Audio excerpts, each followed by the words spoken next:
Assalamualaikum warahmatullahi wabarakatuh. Halo teman-teman, kami dari kelompok 4, saya Nur Aini. Nama saya Imam Zakian Afi. Halo, Assalamualaikum semuanya, saya Dian Meli Putri. Kenalkan, nama saya Asraf Fajran Arifin. Aku Reva Dwi Anika. Nah, di sini kita bakal bahas tentang rantai makanan, jaring-jaring makanan, dan piramida ekologi. Nah, sebelum aku jelasin, kalian tahu gak sih apa itu rantai makanan, apa itu jaring-jaring makanan, dan apa itu piramida ekologi? Nah, semuanya itu bakal dijelaskan oleh teman-teman saya. Di sini saya akan membacakan materi tentang pengertian rantai makanan. Jadi rantai makanan adalah suatu ekosistem makhluk hidup, yaitu perpindahan energi makanan dari sumber daya tumbuhan melalui seri organisme atau melalui jenjang makan, di mana suatu organisme memakan satu sama lain untuk mendapatkan energi dan nutrisi dari organisme yang dimakan. Di sini saya akan menjelaskan pengertian tentang jaring-jaring makanan. Nah, jaring-jaring makanan adalah hubungan alami dari rantai-rantai makanan dan representasi grafis dari proses makan dan dimakan dalam komunitas ekologis. Nah, nama lain jaring-jaring makanan ini bisa disebut juga dengan sumber daya konsumen. Oke, di sini saya akan menjelaskan piramida ekologi adalah gambaran susunan antara trofik dapat disusun berdasarkan kepadatan populasi, berat kering maupun kemampuan menyimpan energi pada tiap trofiknya. Terus, struktur trofik dapat disusun secara urut sesuai hubungan makan dan dimakan antara trofik yang secara umum memperlihatkan bentuk kerucut atau piramidnya. Nah, di sini aku bakal ngejelasin tentang rantai makanan. Nah, sebelumnya kan sudah dijelaskan apa itu dari rantai makanan. Nah, di sini kita bakal pilih pohon pisang. Pohon pisang ini merupakan produsen. Kenapa pohon pisang ini dikategorikan produsen? Karena pohon pisang ini termasuk dari autotrof yang bisa membuat makanannya sendiri. Nah, pohon pisang ini dimakan oleh ulat sagu. Nah, ulat sagu ini kita sebut sebagai konsumen tingkat 1. Ulat sagu dimakan oleh ayam. Nah, ayam ini dikategorikan sebagai konsumen tingkat 2. Lalu, ular memakan ayam. Nah, ular merupakan konsumen tingkat 3. Ketika ular mati, maka ular akan menjadi bangkai. Nah, bangkai tersebut bakal diurai oleh jamur. Jamur biasa kita sebut dengan kata istilah atau julukan pengurai. Nah, ada rantai kedua. Rantai kedua kita memilih rumput. Rumput dimakan oleh belalang. Nah, belalang yang hinggap lalu dimakan oleh kodok. Lalu kodok dimakan oleh ular dan ular akan diurai oleh jamur. Nah, di sini rumput merupakan produsen karena rumput termasuk autotrof. Nah, di sini ada belalang. Belalang ini biasa memakan rumput. Nah, belalang biasa kita sebut dengan konsumen tingkat 1. Lalu kodok. Kodok biasa kita sebut dengan konsumen tingkat 2. Dan ular biasa kita sebut dengan konsumen tingkat 3. Lalu ada jamur, merupakan dekomposer atau pengurai. Nah, ini kan ada belalang, kodok, dan ular. Nah, biasanya produsen ini jumlahnya lebih banyak.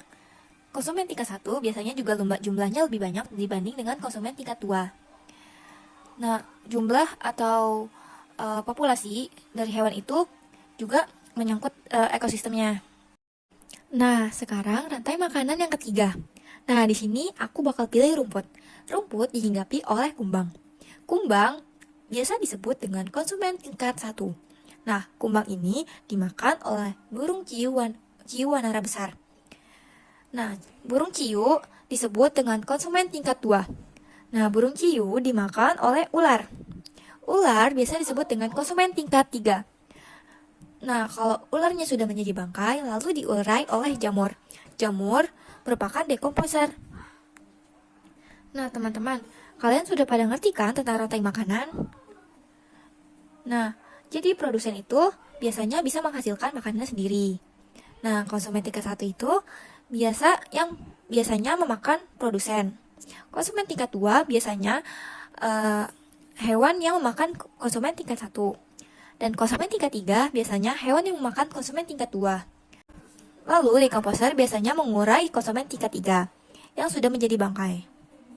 Mau jelasin proses jaring-jaring makanan.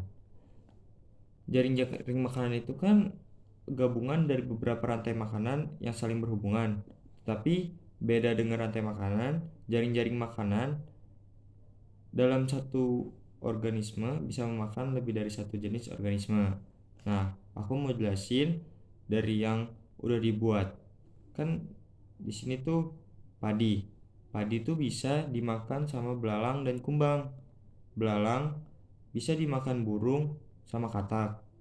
Kumbang juga bisa dimakan kodok dan burung. Nah, katak dan burung dimakan ular. Ularnya dimakan sama jamur pengurainya. Yang satu lagi adalah pohon pisang tuh dimakan sama ulat sagu. Ulat sagu tuh bisa dimakan burung, bisa juga dimakan ayam. Ayam, burung bisa dimakan sama ular. Terus ular dimakan lagi sama jamur pengurainya. Nah, kan padi dan pisang itu sebagai produsen. Kalau belalang, kumbang sama ulat sagu itu jadi konsumen 1. Kalau ayam, katak, dan burung konsumen 2. Ular konsumen 3 dan jamur sebagai pengurai. Terima kasih. Sebelumnya kan sudah jelaskan apa itu piramida ekologi. Nah, aku bakal ngejelasin piramida ekologi dari rantai makanan atau jaring-jaring makanan yang sebelumnya. Nah, piramida ekologi itu ada tingkat-tingkatannya. Nah, tingkat-tingkatannya ini biasa kita sebut dengan tropik. Kan ada tropik 1. Tropik 1 itu diisi oleh produsen. Nah, karena jumlah produsennya banyak, maka grafiknya dari lebar ke kecil. Nah, di tropik 2 kita tempatkan konsumen tingkat 1. Di tropik ketiga kita tempatkan konsumen tingkat 2. Di tropik keempat kita tempatkan konsumen tingkat 3. Dan di tropik kelima kita tempatkan pengurai. Nah, karena jumlah pengurai itu kan gak sebanyak dari konsumen tingkat 3. Dan jumlah konsumen tingkat 3 itu gak sebanyak konsumen tingkat 2. Dan konsumen tingkat 2 tidak sebanyak konsumen tingkat 1. Nah, sudah jelaskan teman-teman bagaimana cara membuat piramida ekologi. Jadi, piramida ekologi itu kan ditentukan dari tingkat trofiknya. Dan dilihat dari jumlah populasinya.